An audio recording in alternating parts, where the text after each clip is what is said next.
আলহামদুলিল্লাহ, সকলেই পড়ুন আলহামদুলিল্লাহ। গত 2-3 দিন ধরে বাংলাদেশের রাজনীতিতে যে একটা অস্থিতিশীল পরিবেশ বিরাজ করছিল, প্রত্যেকের মনের ভিতরে উদ্বেগ, উৎকণ্ঠা, একটা শঙ্কার ভিতর দিয়ে অতিক্রম করছিল। আন্তর্জাতিক অপরাধ ট্রাইব্যুনাল 25 জন বর্তমান এবং সাবেক সেনা কর্মকর্তাদেরকে, বিভিন্ন বাহিনীর প্রধানদের, মেজর জেনারেলদেরকে যে গ্রেপ্তারি পরোয়ানা ইস্যু করেছিল, তাদেরকে কি গ্রেপ্তার করা হবে? তাদেরকে যদি গ্রেপ্তার করা হয় তাহলে দেশের পরিস্থিতি কোন দিকে যাবে? সেনাবাহিনী কি এটি মেনে নেবে? যদি সত্যি সত্যি সেনাবাহিনী তাদেরকে গ্রেপ্তার করতে সহযোগিতা না করে, তাহলে কি রাষ্ট্র এবং সেনাবাহিনী কি পরস্পর সংঘর্ষে লিপ্ত হবে?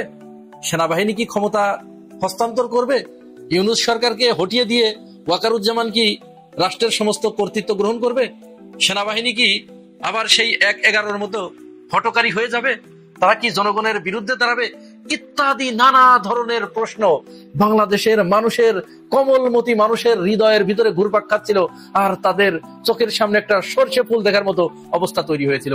আমি গতকালকের ভিডিওতে আপনাদেরকে দেখিয়েছিলাম, সেখানে পরিষ্কার করে বলেছিলাম, সেনাবাহিনীর জুনিয়র এবং সিনিয়র অফিসারেরা, সৈনিকেরা, তারা এই বিচার প্রক্রিয়াকে সামনে এগিয়ে নিয়ে যাওয়ার জন্য, এই বিচার প্রক্রিয়াকে ত্বরান্বিত করার জন্য, রাষ্ট্রকে সহযোগিতা করার জন্য তারা সেনাপ্রধানকে তাগাদা দেয় এবং তারা সেনাপ্রধানকে পরিষ্কার করে বলে দেয় যে আমাদের এই কাজে সহযোগিতা করতে হবে।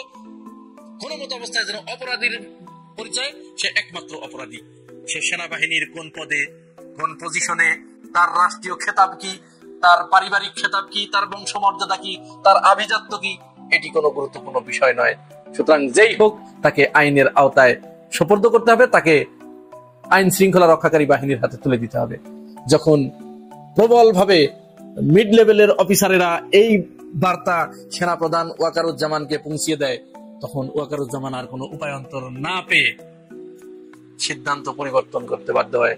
অবশেষে যে জন্য আজকে আলহামদুলিল্লাহ পড়লাম, সেই আলহামদুলিল্লাহ পড়ার মূল অর্থ হচ্ছে, আজকে 15 জন, আমি এই ভিডিও যখন করছি, আপনারা বুঝবেন যে গতকাল 15 জন রানিং দায়িত্ব প্রাপ্ত অফিসারদেরকে হেফাজতে নেওয়া হয়েছে, গ্রেপ্তার করা হয়েছে।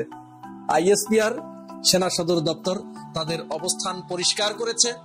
তারা পরিষ্কার করে বলে দিয়েছে, সেনাবাহিনী সমস্ত অন্যায়ের বিপক্ষে, যেই হোক আইনের কাছে আমরা তাকে সোপর্দ করব। আমরা বাংলাদেশ সংবিধানের যাবতীয় আইন এবং কানুন মেনে আমরা সেখানে সহযোগিতা আগেও করেছি, এখনো করছি, ভবিষ্যতেও করব। কারো পদ পদবীর দিকে না তাকিয়ে আমরা ইতিমধ্যেই 15 জনকে গ্রেপ্তার করেছি, আইএসপিআর জানিয়েছে। বাকি যারা, তারা তো রিটায়ারমেন্টে চলে গেছে, সুতরাং তাদের ব্যাপারে একটু প্রসেস ফলো করতে হবে, এটি তারা পরিষ্কার করে জানিয়ে দিয়েছে। এখানে আমি আপনাদেরকে একটি কথা বলতে চাই, সেটি হচ্ছে, ওয়াকারুজ্জামান সম্পর্কে আমাদের একটা অবজারভেশন হলো, তিনি কিন্তু 5 তারিখে বিকেল বেলায় সমস্ত রাজনৈতিক দলের নেতাদের ডেকে নিয়ে তিনি যখন মিটিং করেছিলেন, তার সম্ভবত তার পরের দিন বা তার পরের দিন এরকম হবে, তিনি তার বক্তব্যে পরিষ্কার করে বলেছিলেন, একেবারে পরিষ্কার করে বলেছিলেন যে আমরা সমস্ত অপরাধীদেরকে, গণহত্যাকারীদেরকে আমরা আইনের আওতায় আনবো।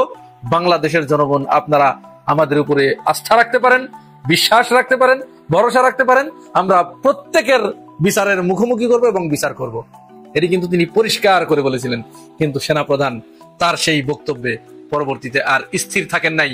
তিনি সেখান থেকে সরতে অবশেষে তিনি বর্তমানে এমন একটা জায়গায় এসে দাঁড়িয়েছেন, তিনি পরিষ্কার ভাবে বোঝা যাচ্ছে সেনাপ্রধান তিনি শেখ হাসিনার যে ভগ্নিপতি, সেটির প্রমাণ দেবার জন্য মনে হচ্ছে তিনি সমস্ত প্রচেষ্টা চালিয়ে যাচ্ছেন।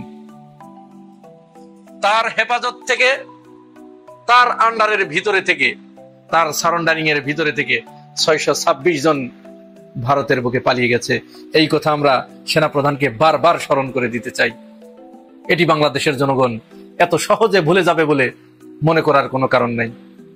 তারপরেও দেরিতে হলেও আপনার শুভ বুদ্ধির হয়তো উদয় হচ্ছে।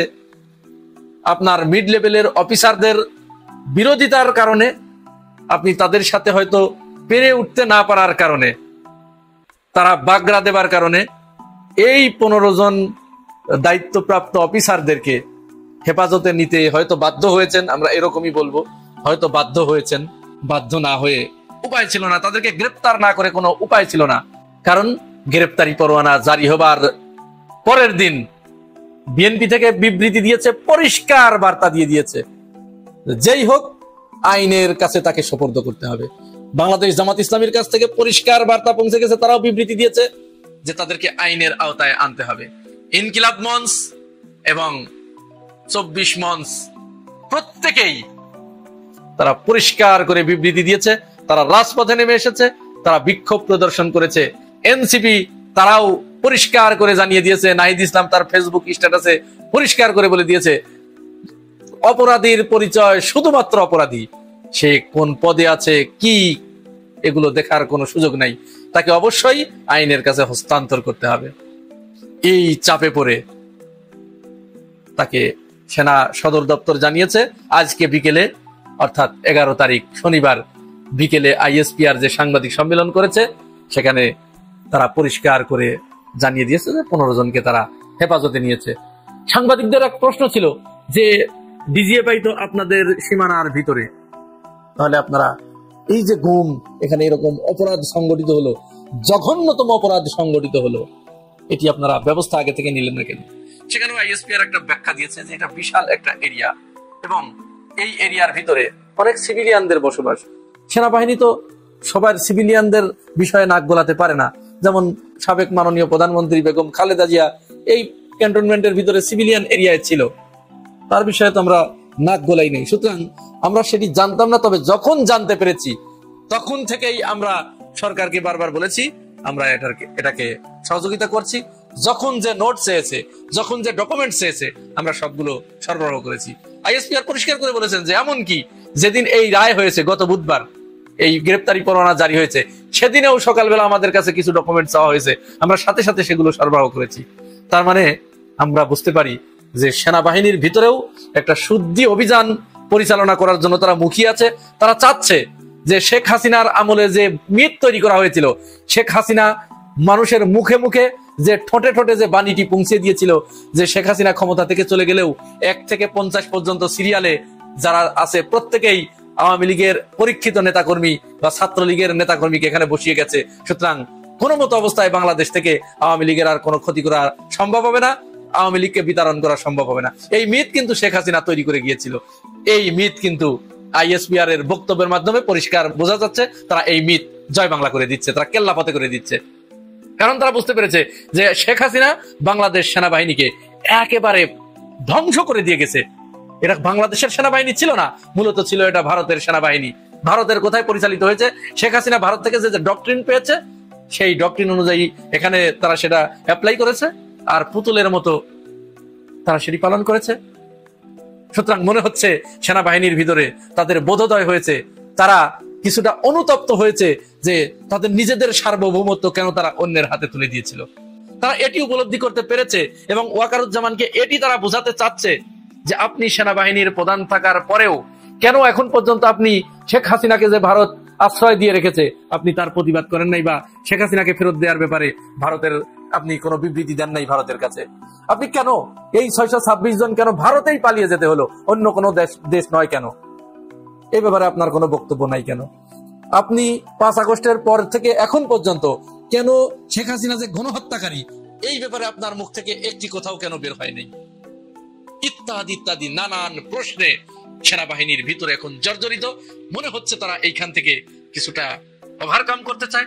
এইখানেই কানা ঘোষা শোনা যাচ্ছে যে আগামী 1 সপ্তাহের ভিতরে হয়তো এমনও পরিস্থিতির উদয় হতে পারে সেনাপ্রধান ওয়াকারুজ্জামান তার সমস্ত ব্যর্থতার দায়ভার মাথায় নিয়ে হয়তো তিনি নিজে থেকেই চলে যাবার একটা পরিকল্পনা তিনি করতে পারেন বা চিন্তা ভাবনা করতে পারেন। এই সম্ভাবনা কিন্তু একেবারে নাকচ করে দেওয়া যায় না, সম্ভাবনা আছে, তিনি এটি বলতে পারেন। হয়তো অল্প কিছুদিনের ভিতরে এমন খবর আপনাদের কাছে আসতেই পারে। আর সর্বশেষ যে কথাটি বলে শেষ করব সেটি হচ্ছে এই বিচার প্রক্রিয়াকে, এই বিচার কার্যক্রমকে উপলক্ষ করে শেখ হাসিনা এবং তার দলবল নিজেদের পাছায় থাপড় নিয়ে ডুগডুগি বাজাচ্ছিল যে হ্যাঁ এইবার যেহেতু এরকম একটা ঘটনা ঘটেছে, সেনাপ্রধান তাড়াতাড়ি যাও, তুমি তাড়াতাড়ি ক্ষমতা গ্রহণ করো, আমরা ঢুকছি। যার কারণে ওই যে কি যেন নামটা, ওই যে হারপিক নাকি যেন, হারপিক মজুমদার নাকি, সীমান্তের ওপারে জন্ম নেয়া ওই সন্তানটা, নালায়েক সন্তানটা বাংলাদেশের বিরুদ্ধে সশস্ত্র যুদ্ধের ডাক দিয়েছে। শুনুন এই নালায়েকের বক্তব্য শুনুন, আর তাকে ঘৃণা করতে করতে আমরা আজকের বক্তব্যটা, আজকের এপিসোডটা এখানেই শেষ করি। আসুন শুনতে থাকি। আমরা দেখব যদি ভালোই ভালোই কাজ হয় হবে, কিন্তু দেশ যদি এইভাবে পাকিস্তানের দিকে চলে যেতে থাকে, সশস্ত্র সংগ্রাম এবং আমাদেরকে এই গেরিলা সংগ্রাম বা আরেকটা